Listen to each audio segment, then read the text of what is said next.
అందరికీ praise lord అండి. ఈరోజు మన మధ్యలో విద్యారత్న రెవరెండ్ డాక్టర్ చార్లెస్ గారు మనతో ఉండటం చాలా సంతోషం. అయితే కేరీ థియాలజికల్ కాలేజ్ పెట్టి ఎంతోమంది సేవకులను తయారు చేశారు. ఎంతో ఘనమైన సేవలు అనేక సంవత్సరాలుగా ఎంతో భారంగా ఆయన పనిచేయటం జరిగింది. కొన్ని నిమిషాలు వారితో మాట్లాడి వారి సాక్ష్యం, అలాగే అనుభవం, అలాగే క్రైస్తవంలో ఉన్న కొన్ని సమస్యల కొరకు కూడా మాట్లాడాలని ఆశపడతా ఉన్నాను. ప్రైజ్ లార్డ్ మాయా. అయితే మీరు మా మధ్యలో ఉండటం చాలా సంతోషం మాయా. మీ బాల్యం గురించి, తర్వాత మీ యవ్వనం గురించి, మీ ఎడ్యుకేషన్ గురించి చెప్పండి. నా బాల్యం ప్రస్తుతం ప్రకాశం జిల్లా రాచర్ల మండలం గుడిమెట్ట గ్రామంలో పుట్టాను. ఓకే. ప్రాథమిక విద్య గుడిమెట్టలో చదివాను. ఓకే. హై స్కూల్ విద్య ప్రక్కన ఉన్న ZP high school Edavalli. Okay. ఆ తర్వాత డిగ్రీ ఆంధ్ర యూనివర్సిటీ. ఇప్పుడు గుడిమెట్ట నుంచి మీకు కాలేజీకి ఎంత దూరం ఉండేది మాయా? స్కూల్ 7 కిలోమీటర్లు. ఎట్లా రోజు నడుచుకుంటూ వెళ్ళేవాడిని.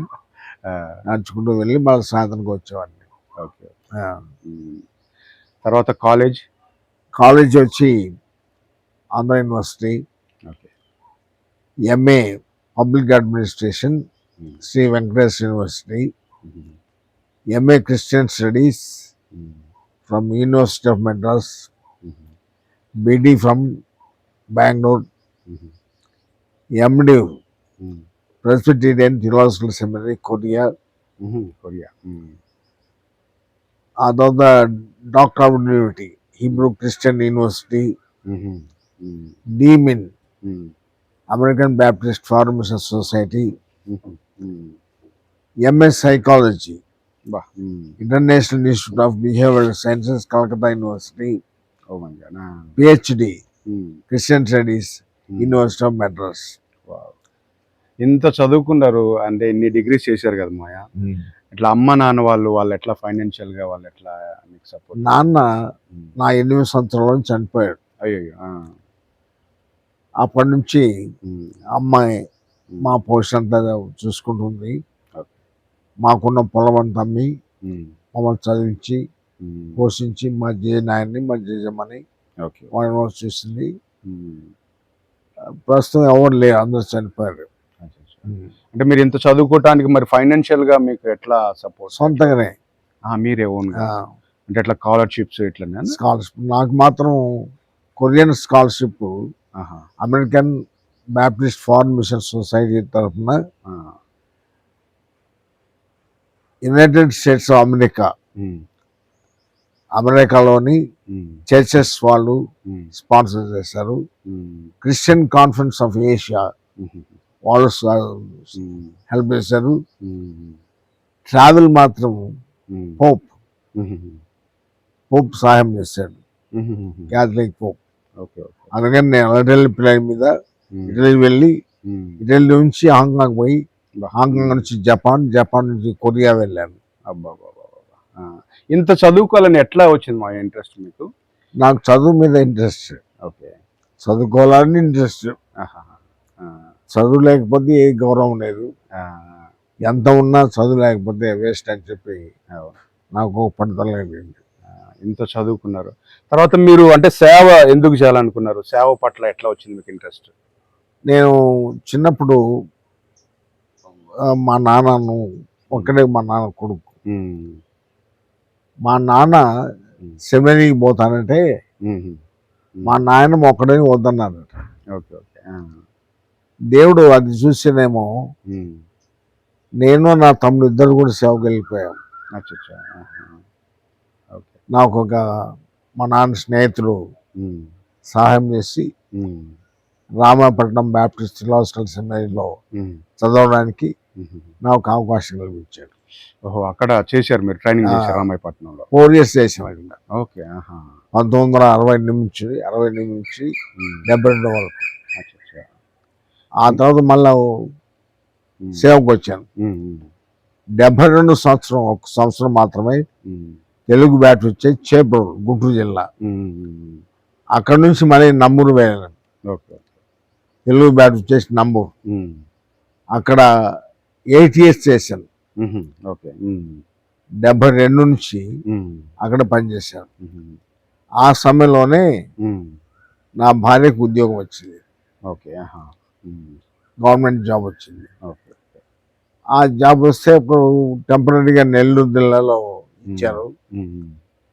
ఒక 3 నెలలు అక్కడ టెంపరీ పనిచేసింది. ఉమ్. నేను ఈ సందర్భం చూసుకొని ఉమ్. పరిస్థితులు బాగాలేక ఉమ్. ఏం చేయాలని వాళ్ళని చేస్తూ ఉమ్. కర్ణాటక బ్యాప్టిస్ట్ సభ్యగల సమైక్య సంస్థతోటి ఉమ్. కాంటాక్ట్ అయ్యాను. ఉమ్. ఉమ్. అప్పుడు జనరల్ సెక్రటరీ ఉమ్. రెవరెండ్ జి కృపానంద ఉమ్. ఇప్పుడు ఉన్నారు బెంగళూరులో. ఓకే. ఆయన ఇంటర్వ్యూ చేసి ఉమ్. మాస్టర్ అపాయింట్ చేశాడు. Okay. Okay. Calvary Baptist church Hubli. First మీరు చేసింది అది? కాదు, ఆహా. ఫస్ట్ చేబ్రోల్, ఆ. తర్వాత నంబూర్, ఓకే. ఓకే. ఆహా. తర్వాత హుబ్లీ, వచ్చి వచ్చి వచ్చి. తర్వాత కందుకూరు. అబ్బో. కందుకూరులో ఎన్ని సంవత్సరాలు చేశారు? 15 సంవత్సరాలు. అబ్బా. కందుకూరు. అయితే ఇప్పుడు మీరు రామాయపట్నం అన్నారు కాబట్టి నాకు కూడా కొన్ని సందేహాలు ఉన్నాయి దాని గురించి. ఇప్పుడు అది బ్రిటిష్ వాళ్ళు స్థాపించారు కదా, దాని గురించి బ్రిటిష్ కాదు, missionaries. Missionaries. Okay. Okay. British వేరు, మిషనరీస్ వేరు. ఓకే. ఓకే. మిషనరీస్ అంటే ఏ ఏ ఇయర్ లో అది స్థాపించండి? 1874. ఆహాహా. 74లో రెవరెండ్ డాక్టర్ ఆర్ఆర్ విలియమ్స్ ఆయన థియలాజికల్ కాలేజ్, థియలాజికల్ సెమినరీ అని స్థాపించాడు. ఓకే. ఆ తర్వాత అంచెలంచెలుగా దాని పేరు మారుస్తూ రామాపట్నం బ్యాప్టిస్ట్ థియలాజికల్ సెమినరీ పేరు పెట్టాడు. ఓకే. ఓకే. ఓకే. అంటే అది ఎట్లా చేసేవాళ్ళు? అక్కడ ట్రైనింగ్ ఇచ్చి ఎట్లా పంపించేవాళ్ళు పాస్టర్స్ ని? ఫీల్డ్స్ నుంచి రికమెండ్ చేస్తారు పాస్టర్స్ ని ట్రైనింగ్ కోసం. ఆ ట్రైనింగ్ లో అప్పుడు కోర్సులు 3 రకాలు ఉన్నాయి. Okay. S T H, G T H, C T H. Okay. Okay. Senior in theology, graduate in theology, certificate in theology అనే కోర్సులు ఉన్నాయి. ఆ కోర్సులు నేను చదివేటప్పటి నుంచే ప్రారంభమైన 4 సంవత్సరాలు ప్రారంభమైంది. అంత 3 సంవత్సరాలు అంత ముందు. ఓకే. ఓకే. నేను 68లో బ్యాచులర్గా జాయిన్ అయినా. జాయిన్ అయ్యి 68లో 69లో సెకండ్ ఇయర్ చేరడానికి పోయేటప్పటికి వాళ్ళు ఏమన్నారంటే పెళ్లి చేసుకుంటే 2 సంవత్సరాలు చదవాలన్నారు. ఓకే. అప్పుడు ఈమెను పెళ్లి చేసుకున్నారు. ట్రైనింగ్ కోసమే చేసుకున్నారా? 69లో చేసుకున్నారు. ఓకే. అక్కడ రాంపడంలో పెళ్లి అయింది. ఆమె కొరకై 4 years ఆ కోర్స్ చదివాను. అక్కడ నుంచి హుబ్లీ వెళ్ళిపోయాను. 1982లో యూటీసీ బెంగళూరులో బీడీ రిజిస్టర్ చేశా. 85లో బీడీ పూర్తయింది. అక్కడ నుంచి మళ్ళీ కందుకూరు వచ్చాను. కందుకూరులో కూడా కొంతకాలం పనిచేశా, 15 సంవత్సరాలు పనిచేశాను. అక్కడ నుంచి మళ్ళీ సమావేశాలు వెళ్ళిపోయా. డాక్టర్ ఎస్ బెంజమిన్ గారు నా చదువు, నా ఇది చూసి వికర్ణగా ఎగ్జిక్యూటివ్ పోస్ట్ ఉన్నా అని చెప్పి ఎమ్మడే రాంపట్నం పోయి జాయిన్ కమ్మని చెప్పి అన్నాడు. నేను కొంచెం తడువు చేశా. ఈ లోపల ఆయన చనిపోయాడు మెడ్రాస్లో. చనిపోయినప్పుడు అది ఆగిపోయింది. తర్వాత అక్కడ డి దేవదానం వచ్చాడు. ఆయన వచ్చి నిన్ను జోనల్ సెక్రటరీ చేస్తా అని చెప్పి జోనల్ సెక్రటరీ చేశారు. నార్దర్ అసోసియేషన్కి, సెంట్రల్ అసోసియేషన్కి జోనల్ సెక్రటరీ చేశారు. చేసి ప్రాపర్టీ మీద ఉన్నటువంటి బాకీలు, ఆయా ఫీల్డ్స్తో ఉన్న బాకీలు వసూలు చేసే బాధ్యత చెప్పించారు నాకు. పొదిలి, కందుకూరు, కనిరి, ఒంగోలు ఇవన్నీ కూడా వసూలు చేసే బాధ్యత పెట్టారు. పోతే ఎవరు ఇట్లా దాని సంగతి అట్లుంటే ఈ మధ్యలో ఆయన కూడా పాపం చనిపోయాడు. ఫండ్స్ లేని కారణం చేత అది కూడా మానేశాను. మానేసి మళ్ళీ కందుకూరుని పాస్ట్కి పనిచేశాను.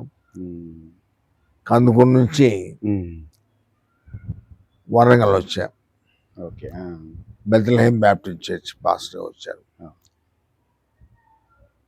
అక్కడ అయిష్టంగానే వచ్చాను పాస్టర్గా. వేరే ఈస్టర్ మెసేజ్ పోతే ఆడికి వచ్చే వాళ్ళు ఈ చర్చ్ వాళ్ళు అదే. వచ్చి, సార్ మాకు కావాలి మీరు, మాకు పాస్టర్ గారు అని చెప్పంటే అయిష్టంగానే జాయిన్ అయినా. 1999లో అవును. జాయిన్ అయ్యి 3.5 సంవత్సరం అక్కడ పనిచేశాను పాస్టర్గా. ఓకే. ఓకే. తర్వాత జెరూసలేం బ్యాప్టిస్ట్ చర్చ్ అనే సంఘాన్ని స్థాపించి ఆ సంఘంలో ప్రస్తుతం వరకు పాస్టర్గా ఉన్నారు. ఓకే. ఓకే. ఇప్పుడు ఆ కేరీ థియాలజికల్ అది పెట్టారు కదా ఇన్స్టిట్యూట్, దాని గురించి. Carey theological seminary and college, Okay. Research institute and college. Okay. 2005లో దాన్ని స్థాపించాను. అప్పుడు ఆ, స్థాపించి పాతకాల పాస్టర్స్ చాలా మంది ఉన్నారు. వాళ్ళు చాలా కాలం నుంచి సేవ చేస్తున్నారు కానీ వాళ్ళకి గుర్తింపు లేదు. ఓకే. అప్పుడు వెంటనే నేను ఆలోచన చేసి ఆ పాతకాలం పాస్టర్ అందరికి అభిషేకం ఇచ్చాను. ఆ తర్వాత బీటీహెచ్, బీడి, ఎండియు, ఎంటిహెచ్, పిహెచ్డి, డిడి అనే కోర్సులు ఇంట్రొడ్యూస్ చేసి అన్ని కోర్సులకి 12 గ్రాడ్యుయేషన్స్ కాన్వొకేషన్స్ నడిపాను. ఓకే. 12 గ్రాడ్యుయేషన్స్. చాలా మంది, వందల మంది ట్రైనింగ్ అయ్యారు. ఆంధ్ర, తెలంగాణలో 2 చోట్ల కూడా చాలా మంది డిగ్రీ తీసుకొని ఇప్పుడు ప్రస్తుతం సేవలో ఉంటున్నారు అందరూ. అయితే ఈ మధ్య మాయ చాలా మంది ఏం చేస్తారంటే ట్రైనింగ్ లేకుండా, అంటే వాళ్ళకి సరైన బైబిల్ ఇది ఒక కోర్స్ చేయకుండా సేవలోకి వస్తూ ఉంటారు. దేవుడు నాకు బోధించాడు ఇట్లాంటి వాళ్ళ గురించి మీరు ఏం చెప్తారు, అంటే ట్రైనింగ్ గురించి? ఇప్పుడు తర్బియత్ ట్రైనింగ్ అనేది ప్రతి దానికి అవసరమే. అదే. టీచర్ పోవాలా? అవును. నువ్వు పిహెచ్డి చదివినా బీఈడి చదవకుండా టీచర్గా పోలేవు. అవును. టీచర్ ట్రైనింగ్ చదవకుండా టీచర్గా పోలేవు. అవును. నర్సింగ్ చదువుకొని నర్సుగా లేవు. అవును. మరి దీనికి ఎందుకు ఉండకూడదు? అవును. బైబిల్ అంటే తమాషగా మనం న్యూస్ పేపర్ చదివేది కాదు కదా. అవును. బైబిల్ని సిస్టమేటిక్ చదవాల. అందుకనే సిస్టమేటిక్ థియాలజీ అని ఒక సబ్జెక్టు పెట్టారు. ఓకే. ఆ థియాలజీలో old testament history, new testament history, political books, theology, homiletics అంటే ప్రసంగ శాస్త్రము, ఎథిక్స్, ఇవన్నీ ఉన్నాయి. రిలీజియన్స్, ఈ సబ్జెక్ట్ అని పెట్టి అన్నిటినీ comparative study of all religions, క్రైస్తవ మతానికి ఇంకో మతానికి పోల్చి చెప్పడం, దాని నుంచి ఏది మంచిదని సంగ్రహించడం, అది విద్యార్థులకు చెప్పడం, ఇలాగా కోర్స్ ఉంటుంది. కొంతమంది ఏమవుతుంది, ఈ మధ్య రిటైర్డ్ అయిన తర్వాత రెవరెండ్ డాక్టర్ని పెట్టుకొని సేవ చేస్తున్నారు. అది ముసలద్ది మీద కాడుమాను పెట్టినట్టు ఉంటుంది. ముసలద్ది మీద కాడుమాను పెడితే పడుకుంటే ఎద్దులు దున్నవు. యవన కాలం ఉండాలి. యవనస్తులో ఉన్నప్పుడే నువ్వు సేవ చేయాలి. నేను నా చిన్న వయసులోనే సేవ మొదలు పెట్టాను. 55 సంవత్సరాల సర్వీసు ఇప్పుడు. కాబట్టి ట్రైనింగ్ లేకుండా సేవ చేయడం అనేది అంత క్షేమం కాదు.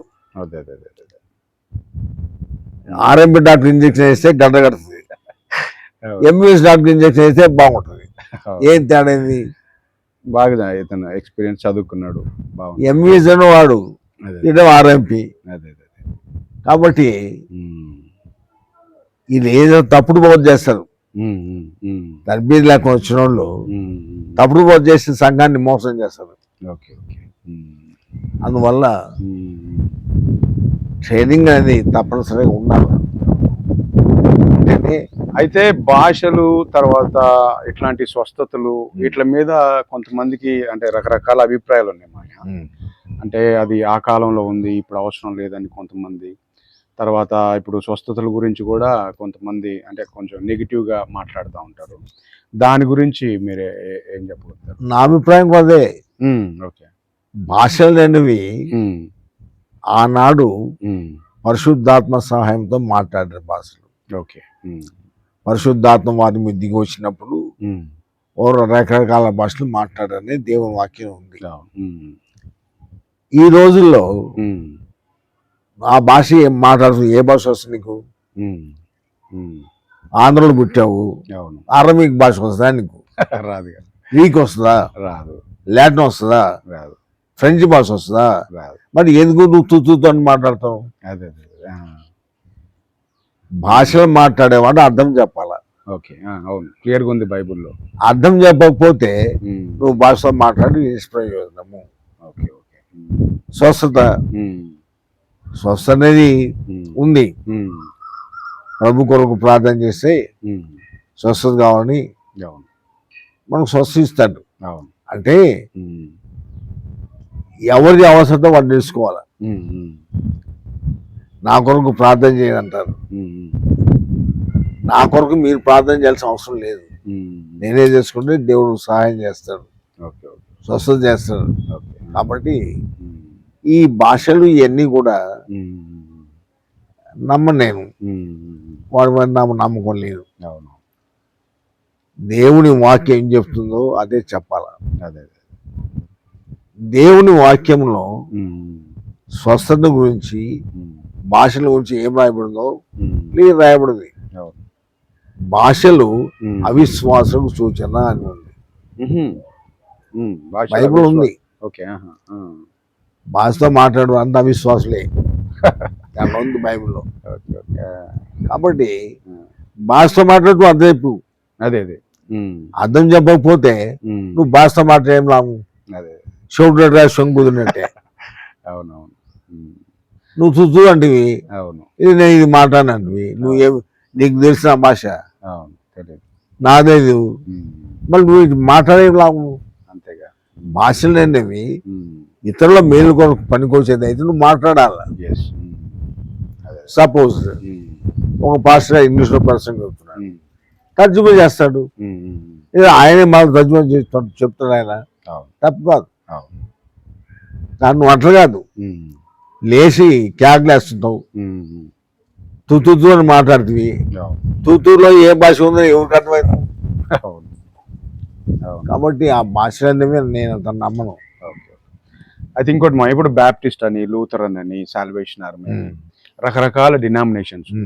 వాటిల్లో అంటే ఏంటి తేడా? దాన్ని అన్యులు ఎట్లా అర్థం చేసుకుంటారు? దాన్ని క్రైస్తవులు ఎట్లా అర్థం చేసుకోవాలి? ఈ అన్ని డినామినేషన్స్ అన్ని కూడా దేవుని వాక్యాన్ని అర్థం చేసుకోవాలి, పర్ఫెక్ట్ గా అర్థం చేసుకోలేక డైవర్ట్ అయిపోయినటువంటి డినామినేషన్స్ ఇవన్నీ కూడా. ఓకే. మొట్టమొదటి క్యాథలిక్స్, రోమన్ క్యాథలిక్స్. అప్పుడు మార్టిన్ లూథర్ ఏం చెప్పాడంటే, పాప పరిహార పత్రాలు అమ్ముతున్నారు. ఇప్పుడు దేవుని వాక్యంలో ఉంది పాప పరిహార పత్రం అంటే, మీ తాత చచ్చిపోయాడు, మీ తాత చచ్చిపోయినా కాబట్టి ఆయన చేసిన పాపాలని క్షమించబడాలంటే ఒక 1000 రూపాయలు కట్టాల. 1000 రూపాయలు రసీదు ఇస్తాడు రిజిస్టర్ అయిపోయింది. అంటే అర్థమేంటి? ఈ 1000 రూపాయలు తీసుకున్నప్పటికీ మీ తాత చేసిన పాపాలన్నీ అయిపోయాయి. వాడిని పాప పరిహార పత్రాలు అన్నారు. ఈ పాప పరిహార పత్రాలు అమ్మడం అనేది తప్పు అని మార్టిన్ లూథర్ ఖండించాడు.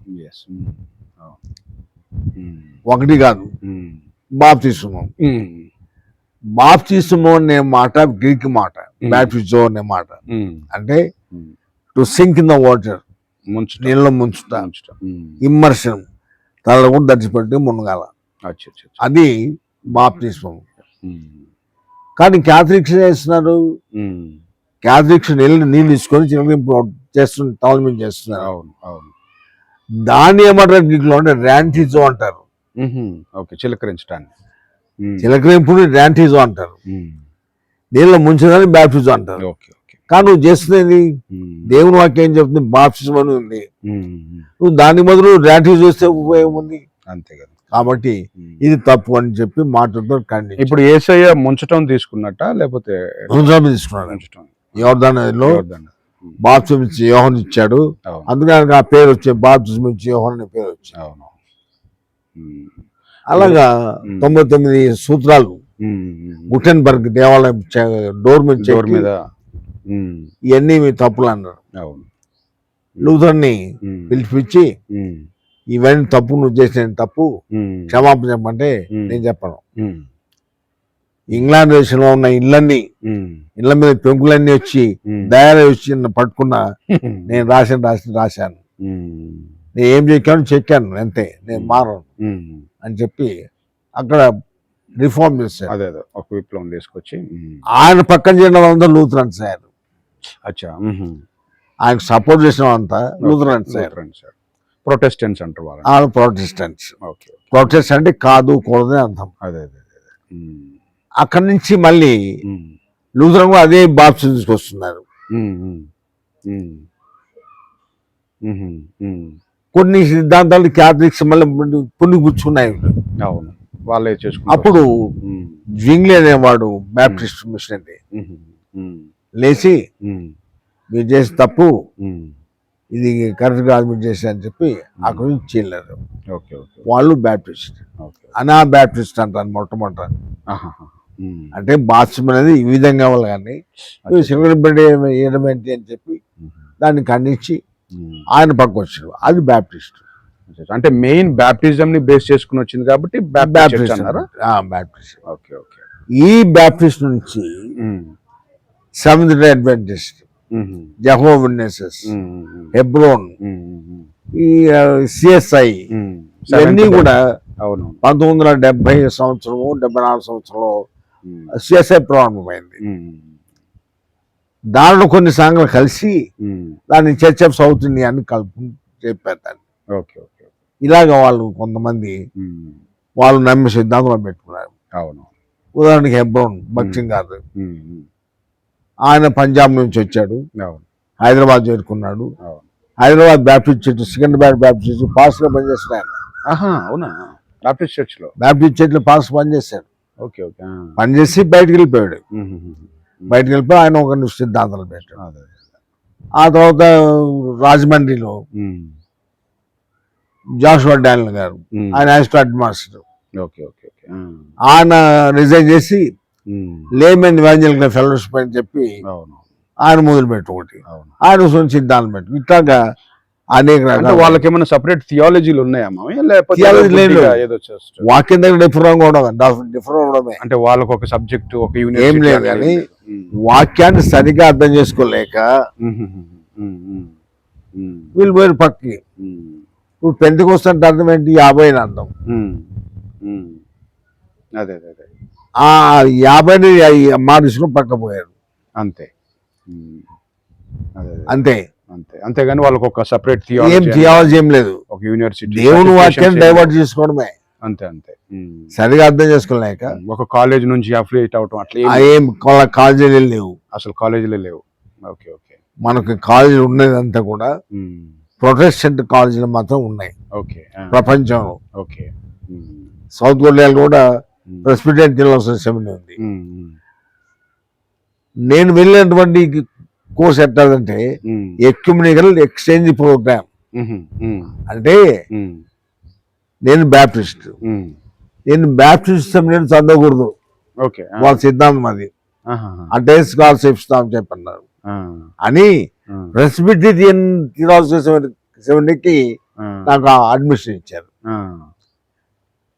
ప్రెస్బిటరాస్ అంటే పెద్ద సంఘం పెద్దను ప్రెస్బిటరాస్ అంటారు.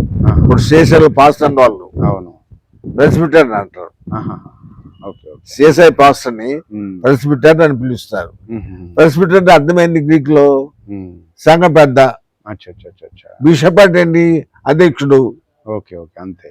ఇలా మార్చుకొని అన్ని డిఫరెంట్ డినామినేషన్ స్టార్ట్ చేసుకున్నారు. అంటే ఎగ్జిస్టెన్స్ ఇదిగో మాకు కూడా దీనిలో పాత్ర ఉంది, మేము కూడా సేవ చేస్తున్నాం అని చెప్పి చెప్పడానికి ఇలాంటి కొంతమంది నాయకులు వచ్చి పెంతెకోస్తు పిఎల్ పరంజ్యోతి గారు ఉమ్. ఇలాంటి వాళ్ళు పెద్ద పెద్ద వాళ్ళు వచ్చి అదే అదే. డినామినేషన్ స్టార్ట్ చేసి లేపారు. అవును. కానీ ప్రజలు ఏమైందంటే ఉమ్. సూర్యుడు ఒకడే, ఉమ్, ఉమ్, ఉమ్. కిరణాలు ఎన్నో రకాలు, అదే అదే అదే. అదే. కిరణాలు రకరకాల అదే ప్రవహిస్తున్నాయి భూమి మీదకి. అదే అదే అదే. సూర్యుడు ఒకడే. అంతే అదే. ఇది అందరి గోల్ ఏంటంటే యేసుప్రభువే.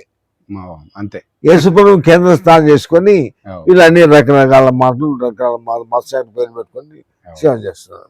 అది. అయితే ఇప్పటికీ మోయ అంటే ఆర్సీఎం కావచ్చు, లేకపోతే కొన్ని కొన్ని ఉన్నాయి. వాళ్ళు ఏంటంటే ఇప్పటికీ మన హిందూ ట్రెడిషన్స్కి సంబంధించి అంటే గుండు కొట్టించుకోవడం కావచ్చు, లేకపోతే ఈ బొట్లు పెట్టుకోవటాలు కావచ్చు, ఇవన్నీ ట్రెడిషనల్గా చేస్తూనే ఉన్నారు పెళ్ళిళ్ళ విషయాల్లో కానీ ఇట్లాంటి విషయాల్లో. వాటి గురించి ఎట్లా మీరు? అపోస్తలుడైన పౌలు కెంక్రేలో గుండు కొడుచుకున్నాడు. ఓకే. అది పట్టుకున్న ఇల్లు అచ్చా అచ్చా అచ్చా. క్యాథలిక్స్. ఆ క్యాథలిక్స్ వచ్చి ఎంత గుండు కొడుచుకోవడమే. Okay okay. మూడల ఇంకో చోట ఎక్కడికి పోతే పోయి గుండు కొడుచుకుంటారు. Okay okay. ఎందుకంటే పౌలు కొడుచుకున్నాడు గుండు, అచ్చా అచ్చా. వీళ్ళు కూడా గుండు కొడుచుకుంటారు. అది అంతేగాని హిందూ ట్రెడిషన్స్ అట్లే కాదు. హిందూ ట్రెడిషన్ కాదు. Okay okay. అసలు క్యాథలిక్స్ హిందూ ట్రెడిషన్. ఇండిజినస్ అంటారు దాన్ని. ఇండిజినస్ అంటే దేశీయత. లోపలికి పోయేటప్పటికి ఒక రకమైనటువంటి స్పిరిటీ ప్రత్యేక పరిశుద్ధ కనపడాలని చెప్పి చిల్లు పెడతారు లోపల సిలువ. అంతే అంతే. కొవ్వొత్తులు వేయిస్తారు, గంట వాయిస్తారు, విభూతి వేస్తారు, బూడి అవును, ధూపం వేస్తారు. అవును, సాంబ్రాణి ధూపం. ఇవన్నీ కూడా ఏమైందంటే హిందూ ట్రెడిషన్స్ దగ్గరగా ఉందన్నమాట వాళ్ళకి రావడానికి. అంటే ఇండియాకి వస్తేనే ఇట్లా అయిందా? ఫస్ట్ నుంచి అట్లా ఉంది? ఫస్ట్ నుంచి అలా ఉంది మొత్తం రోమ్ నుంచి. ఓకే. అవి ఎందుకనే ఎక్కువ మంది ఇప్పుడు గుంటూరు జిల్లాలో కమ్మాస్ అంతా కూడా క్యాథలిక్సే. అవును. కారణం ఏంటంటే హిందూ ఇదానికి దగ్గరగా ఉంది క్యాథలిక్స్ మొత్తం. అచ్చా. Okay okay. ధూపం వేయడం, బొట్లు పెట్టుకోవడం, అవును, మరి గంట కొట్టడం, కొవ్వొత్తులు పెట్టడం, ఇవన్నీ కూడా. అందుకని సులభంగా ఈ హిందువులు వాళ్ళకి దగ్గరలో ఉంది కాబట్టి. Okay okay. అది మిగతా దాంట్లో మాత్రం ఇప్పుడు వేరే వేరే వాళ్ళు ఉన్నారు. మిగతా వాళ్ళు అలానే అదే అదే.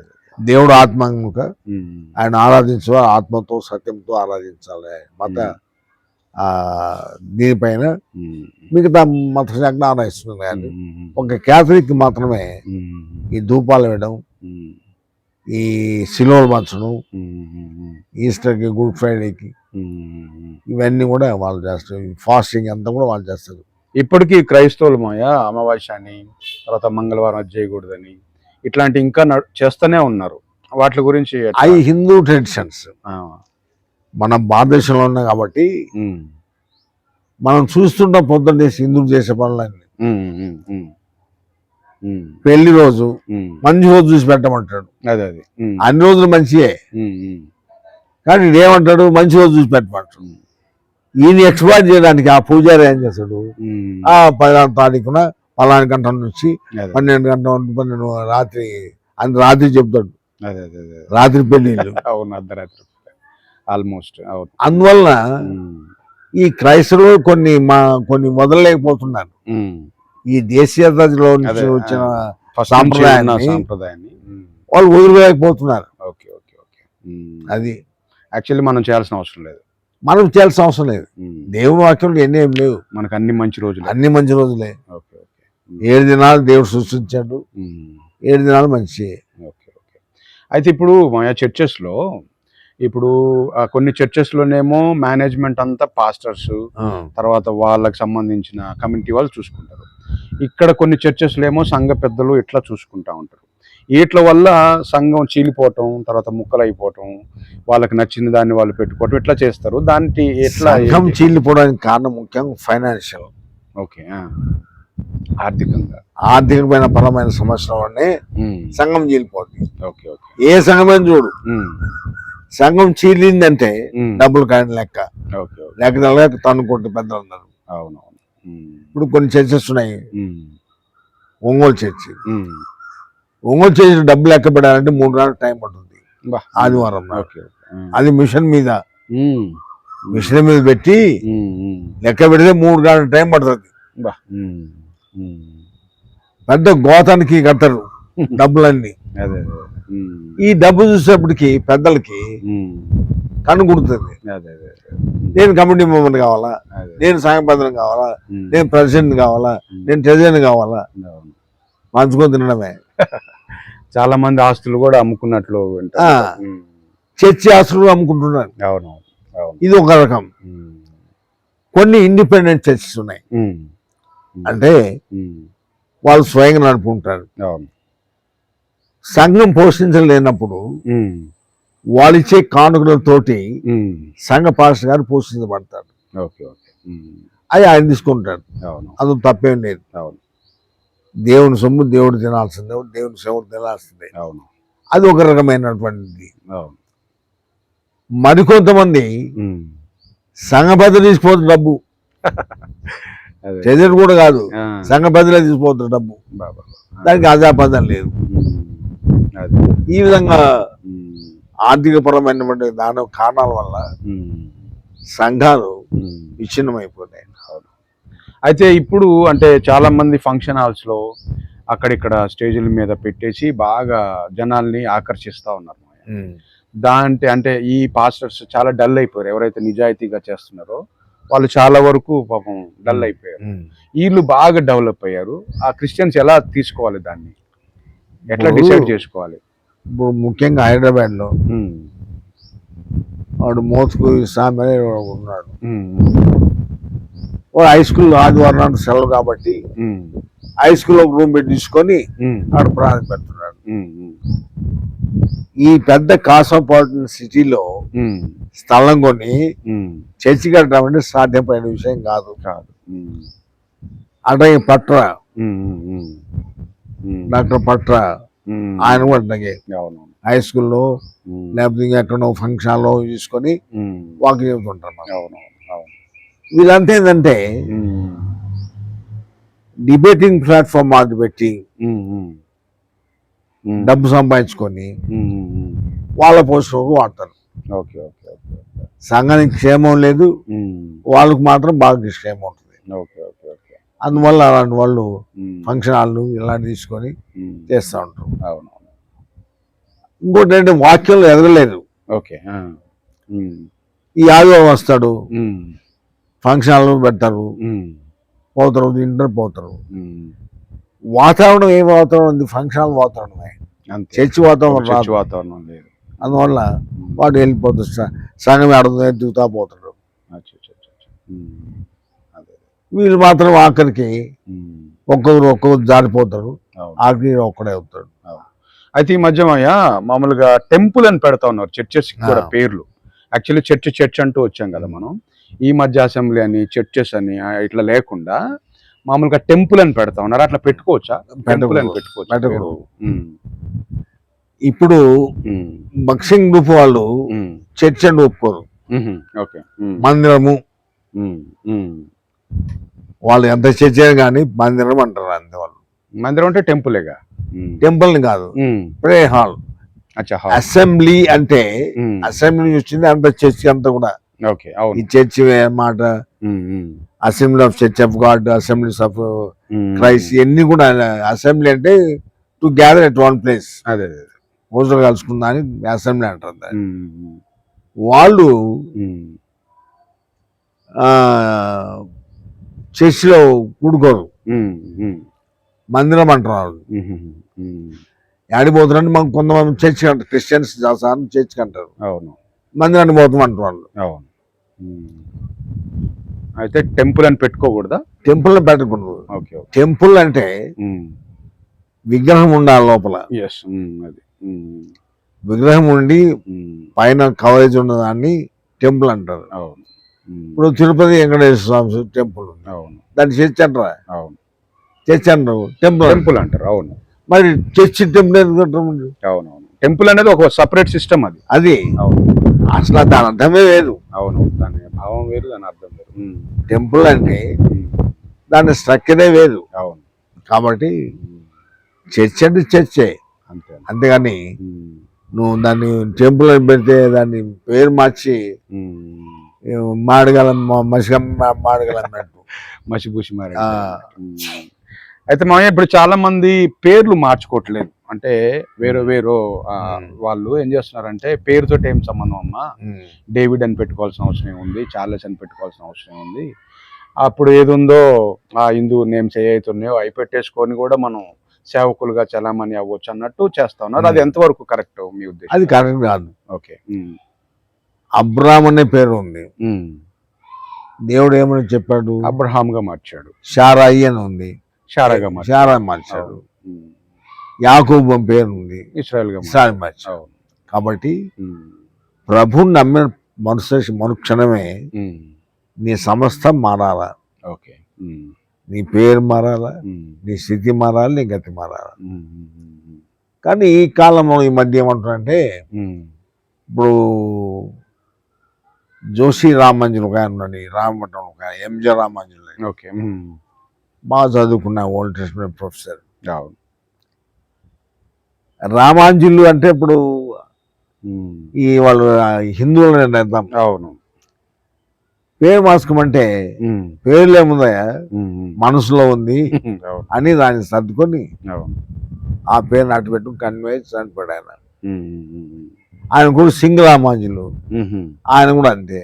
ఓకే. ఓకే. కాబట్టి కొంతమంది ఆ పాత పేర్లతో కలిసి ఇది అవుతుండ్రు. కారణం ఏంటంటే వాళ్ళు స్టడీ సర్టిఫికేట్ ఉన్న పేరు అది. ఓకే. ఓకే. మధ్యలో మార్చడం లేదు కదా. అవునవును. అవును. అందుకని దాంట్లో కంటిన్యూ అవుతారు. ఓకే. ఓకే. ఓకే. కానీ క్రిస్టియన్స్ నేమ్ మార్చుకోవాలా? మార్చుకోండి, మంచిది. బ్యాప్టిజం తీసుకొని మార్చుకోవాలా. సరే, చాలా సంతోషం. అయితే ఇప్పుడు మీరు అంటే చాలా డిగ్నిటీగా ఉంటారు మాయా, మీ డ్రెస్సింగ్ కానీ మిమ్మల్ని నేను చూసినప్పటి నుంచి చాలా పద్ధతిగా ఉంటారు. కొంతమంది పాస్టర్స్ రంగులు రంగులు బట్టలు వేసుకొని ఇట్లాగా ప్రసంగాలు చేసేవాళ్ళు ఉన్నారు. వాళ్ళ గురించి మీరు ఏం చెప్తారు? ఇప్పుడు డ్రెస్ అండ్ అడ్రస్ అవి రెండు శుభ్రంగా ఉండాలి. ఓకే. అడ్రస్ అంటే మాటలు, డ్రెస్ అంటే దుస్తులు, ఈ రెండు నీట్గా ఉండాలి. ఓకే. అప్పుడే సమాజం గౌరవిస్తాను. ఓకే. నేను పేదోడిని అని చెప్పి నీ ఇష్టం వచ్చి డ్రెస్ పోతే సంఘం చూడండి. నేను సంఘం వస్తుంది కదా, నువ్వు ఫస్ట్ ఉండి తినకపోకుండా ఉండి కానీ చర్చిలో పోయేటప్పుడు టైట్ బాగుంటే ఆ పాస్టర్ అని అంటారు. నువ్వు ముఖం వేసుకొని రాత్రంతా పువ్వులు రమ్మ నాకు నేనున్నా అని చెప్పి అంటే ఎవరు నమ్ముతారు? కాబట్టి అమల్టిక్ ప్రసంగ శాస్త్రంలో డ్రెస్ అండ్ అడ్రస్ అని మాటలు, దుస్తులు రెండు శుభ్రంగా ఉండాలి. అది చాలా మంచిది మాయా, చాలా మంచి విషయాలు చెప్పారు. ఈ మధ్య సోషల్ మీడియాలో మామూలుగా హిందూస్ కూడా ఏమంటున్నారంటే మా దేవతల్ని తిడుతున్నారు, లేకపోతే మమ్మల్ని అవమానిస్తున్నారు, అందుకని చాలా ఎగ్నెస్ట్గా పాస్టర్ల మీద మాట్లాడుతూ ఉన్నారు. వీధి సువార్త కూడా ఈ మధ్య చాలా ఆటంకం జరుగుతూ ఉంది. అది ఎంతవరకు అంటే మనం ఆ వాక్యం చెప్పేటప్పుడు ఎట్లాంటి నియమాలు పాటించాలి? మన దేశంలో సమత అంటారు దాన్ని. అంటే అన్ని మతాలు సమానంగా చూడాలని. ఓకే.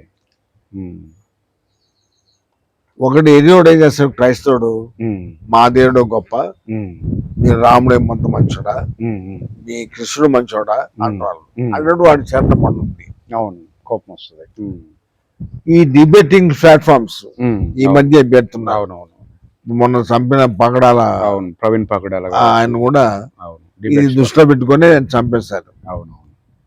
ఎవరిని విమర్శించకూడదు. నీ దారి నీది, నా దారి నాది.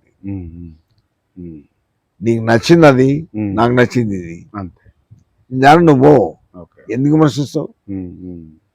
వాళ్ళు హిందువులు కూడా క్రైస్తవాన్ని విమర్శిస్తున్నారు. బైబిల్ అంతా వ్యభిచార గ్రంథము అంటే ఎట్లుంటుంది, బాధ కలుగుతుంది కదా. కాబట్టి హిందువులు క్రైస్తవాన్ని విమర్శించకూడదు, క్రైస్తవులు హిందువుని విమర్శించకూడదు. నువ్వు నమ్మిన సత్యం ఇది క్రైస్తవ్యం, నువ్వు ఆధార్ నమ్ము. ఒకరి జవాబు చెప్పాల్సిన అవసరం లేదు.